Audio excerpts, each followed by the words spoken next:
é com a federal. Escândalo na secretaria do Vasco da Gama. Mesmo.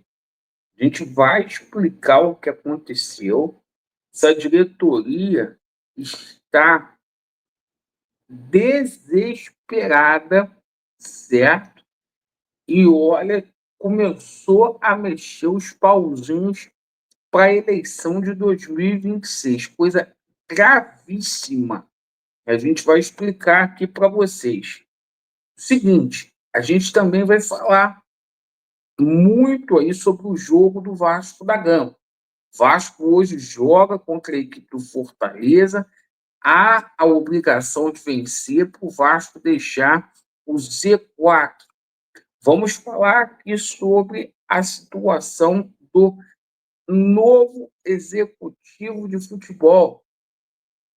Vamos abordar a situação da saída de jogadores aí, sobretudo a situação do Léo Jardim, que fica cada vez mais complexa no Vasco da Gama e a possibilidade de chegada aí de reforços.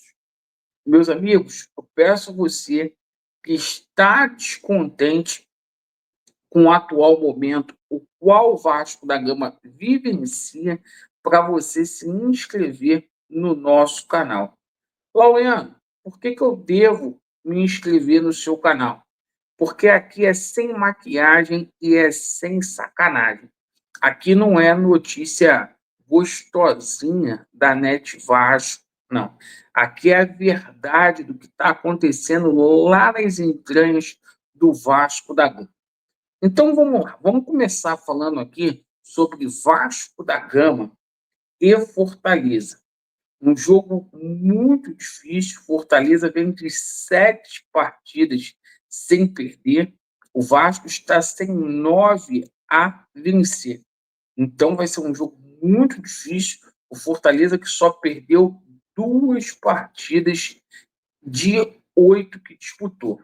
E a gente chegou na metade aí do primeiro turno, certo? Para vocês terem uma ideia, gente, hoje é um jogo de 6 pontos, né? O Vasco tem 7 pontos, apesar do Vasco estar na zona do rebaixamento. Caso o Vasco da Gama venha vencer hoje, ele vai ultrapassar o Fortaleza, porque ele vai ficar com 10 pontos junto com o Fortaleza, né, mas com uma vitória a mais. Então, é importantíssimo que o Vasco da Gama venha vencer para pegar um elevador. Caso o Vasco da Gama venha a empatar, o Vasco vai continuar no Z4 e pode, inclusive, ser ultrapassado pelo Santos, caso o Santos vença. O Santos tem um saldo de gols maior do que o Vasco. Então, assim, o Vasco tem que vencer de qualquer jeito. Empate é desastre e também derrota. A gente fica muito preocupado aí, pedir para o torcedor do Vasco que for hoje ao estádio para não jogar objetos no campo e tal. E se for para protestar, proteste aí cobrando essa turma aí, Felipe, Pedrinho e outros. Bom, o seguinte, o Diniz ontem passou por cima do Felipe, tá? Havia uma ordem no departamento de futebol do Vasco que os jogadores que não estavam sendo aproveitados, que era para treinar à parte, o Diniz acabou com isso, todo mundo junto, para não causar caô no elenco. O Diniz ontem colocou os jogadores que também não estão fazendo parte para poder treinar. E a situação é a seguinte, perfeito? O Vasco da Gama vai colocar Léo Jardim, Paulo Henrique, João Vitor, Luiz Gustavo, Piton, o Hugo Moura, aí que está com um problema grave familiar, vai para o jogo, Tietê, Coutinho, Nuno Moreira, Ryan e Vegete.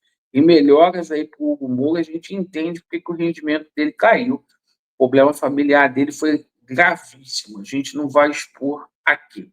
Pois bem, a gente agora fala sobre a situação do novo executivo de futebol.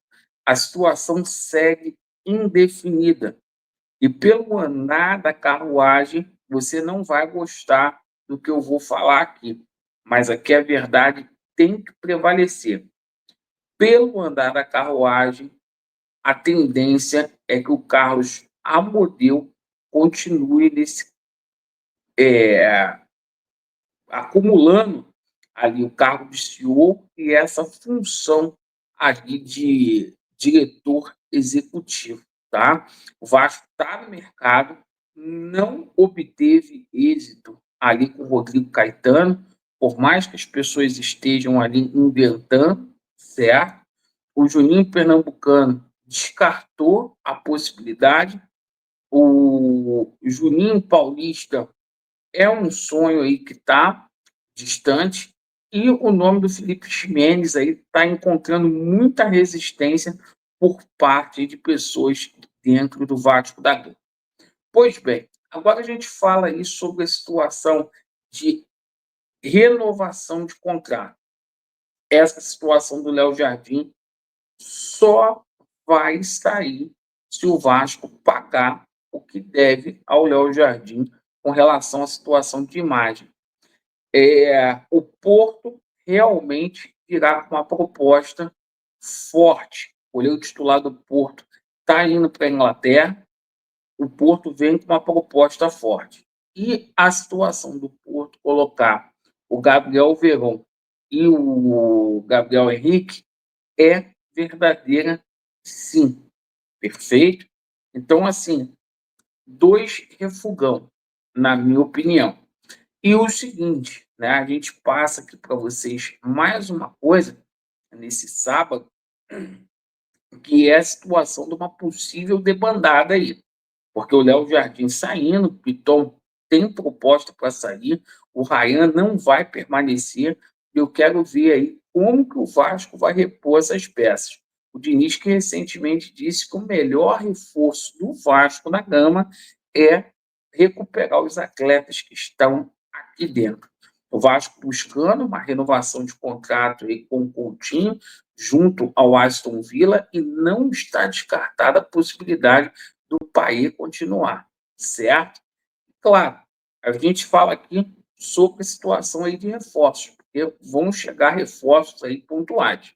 Ontem o Vasco da Gama, por exemplo, né, perdeu o Brian Rodrigues aí pro Palmeiras. Então, um jogador que eles tinham mais ou menos acertado aí já não vem mais, né? Inclusive o Léo Jardim também tem proposta do Palmeiras, né? A Leila fazendo a limpa aqui. Mas a notícia do dia, tá?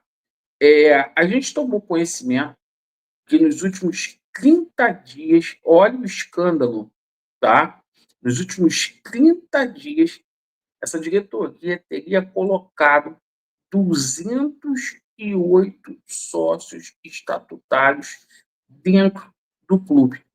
Houve um aumento de 17,7% de sócios estatutários, aqueles que têm direito a voto, já havendo ali uma manipulação. Para quê? Para que eles possam permanecer no poder. A situação é a seguinte, para você ter uma ideia, o mês passado foi o mês que o Vasco teve a pior performance na era Pedrinho, e o Vasco perdeu 5.000 sócios torcedores, certo? No entanto, apareceram ali 1.208 sócios estatutários, tá? E essa situação aí, alguns sócios do Vasco da Gama estão levando essa situação ao Ministério Público, já que não houve nenhum esclarecimento por parte da diretoria do Vasco da Gama sobre isso. O Pedrinho tem que prestar esclarecimentos mesmo no Ministério Público, não é só por essa situação, não, tá? É também pela situação aí da 777 Parques aí, que o Vasco está lesado até hoje, ninguém foi punido, né? Ele é o gestor e a situação está em pizza. Então, agora é com o Ministério Público aí, a situação vai ficar estranha. Coisas estranhas que estão acontecendo na secretaria do Vasco da Gama. Infelizmente, é aí que eu falo para você, torcedor cruzmaltino. A próxima eleição ela está manipulada, certo? Eles têm a máquina na mão. Entre esses caras ficarem aí no Vasco da Gama e a gente ter alguém que verdadeiramente dê esperança, mesmo que o Vasco seja vendido, me diz você o que é melhor para a instituição. Agradeço aí pela sua atenção, Vasco neles, e a verdade prevalecerá. Valeu!